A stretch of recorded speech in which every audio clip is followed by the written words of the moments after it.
I'd like to welcome you to Housmans Bookshop. I should think most of you have been here before. It's one of the last remaining radical bookshops in the country, and as the festive season is coming along, I'd like to encourage everybody to get all their presents and needs from this lovely shop, and indeed our wonderful new website, where you can buy all kinds of things like, as I bought the other day, Scrabble dictionary for my friends and stuff, not just the write-on stuff we have here. And also, that if you're not on our events list and you want to find out what's happening here, then sign up on the thing at the front afterwards. Okay, so I'd like to introduce Frankie Armstrong, which is the main purpose of our talk this afternoon. Now, I've known Frankie slightly since the early 70s and known her as a very famous and prominent feminist and folk singer. And in fact, when I was working, I worked for Pluto Press Donkeys years ago, and you did that songbook, My Song Is My Own. With Kathy and Sandra. That's right, with Kathy. And that was, I was very pleased. I think I did the promotion and publicity of that. You did? Yes. It's all coming back. Yeah, so that was sometime like 79. Anyway, so it could be due for a re-release, who knows. Anyway, but Frankie's moved on since then, and she's going to be talking, I think, about her autobiography, and she's also got CDs to sell. So I will just hand the floor over to her. So Thank you, Gail. And I'm not going to talk about my autobiography. However, it is reprinted, so it is here for sale, should anyone be interested. Because I've been here a couple of times before over the last, 18 months, and I've mostly talked and sung then about women's songs over my lifetime, my singing lifetime, so peace songs, women's songs relevant to our current lives. So I thought I'd put a slightly different slant on it this evening, though when we come to questions or discussion, you may want to shift it into a more contemporary vein, and that's fine. I'm very open as to what happened. However, I do have to apologise because earlier in the week I didn't have a voice at all. I got one of the horrid bugs that's doing the rounds at present, and so although I sound fine at present, just on King's Cross Station a matter of half an hour ago, I was trying to make myself understood to a poor staff member who was trying to help me find my way through those new entrances, exits, etc. And poor man couldn't understand me because I was choking with coughing and phlegming, and you don't need to know any more of the details. And so I just decided it would be foolish at this stage to actually try and sing.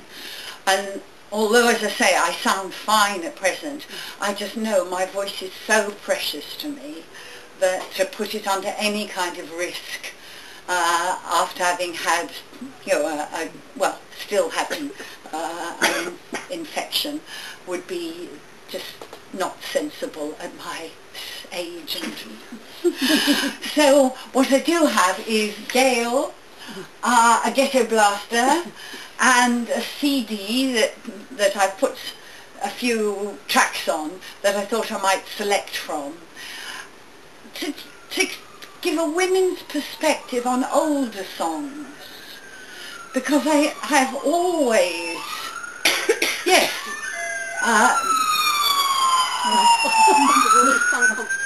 yes, that's right. The ambulance.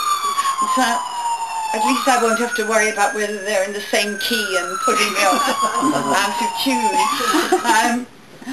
But I think I've always sung a mixture of contemporary songs, even if I'm talking about the 1950s, when I sang Pete Seeger and Weaver's songs, which then included old songs and songs of contemporary relevance, through into the Vietnam War, where I sang a lot of anti-war songs, but also sang traditional ballads.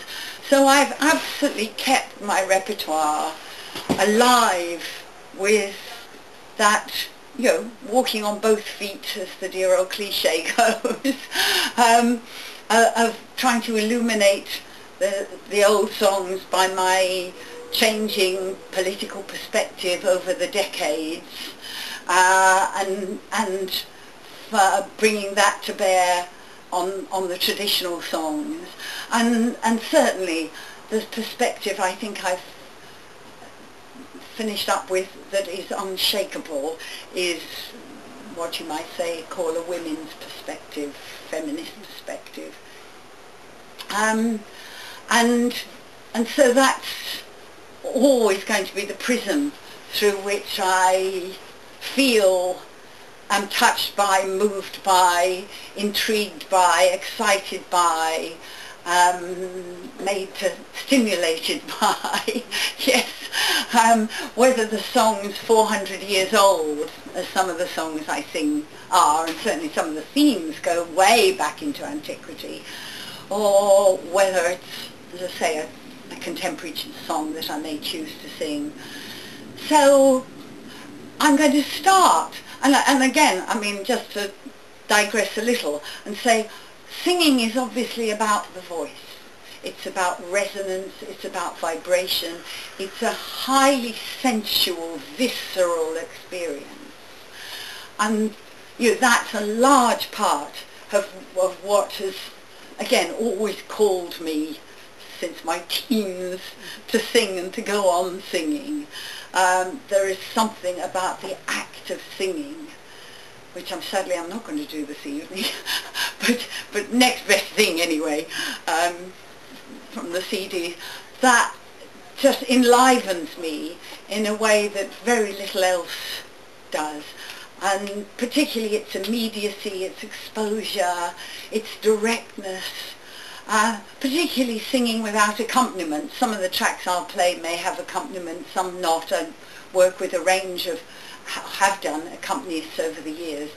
But it's, you know, it's that act of releasing the voice into space and being that bridge between, if you like, the earth and the sky. That sounds a bit mystical, but it is that sense of a sound that comes right through your body from the dark, from the places you can't see or touch, yes, out into space and communicating across space to the hearing, to the nervous system, and to the thought and feeling processes of other people.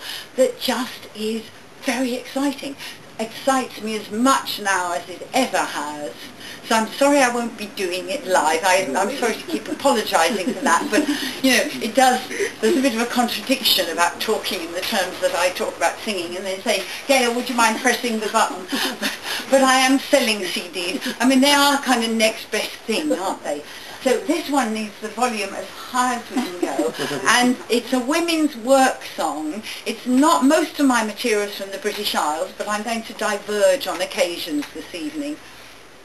Because first time I heard the field recording, as ethnomusicologists and folk song collectors refer to songs collected sometimes in kitchens, pubs, but literally sometimes in fields. This was recorded up on the summer pastures in Norway, a woman simply calling the cows in. And I was so touched when I heard the field recording, which has the cows, the cowbells, the echoes, which sadly I don't have. I couldn't provide those in the studio. I was recording the CD in, actually in San Francisco of all places, this one was recorded. But the feeling of this woman, she was quite an old woman when she was recorded, standing, you know, on the hillside, calling to the cows, and the cows coming towards her, as you could hear on the recording, I just found so moving and beautiful and simple and direct. So this is an anglicised version, so I'm not sure Norwegian cows would recognise it, but it is just a wonderful women's work song.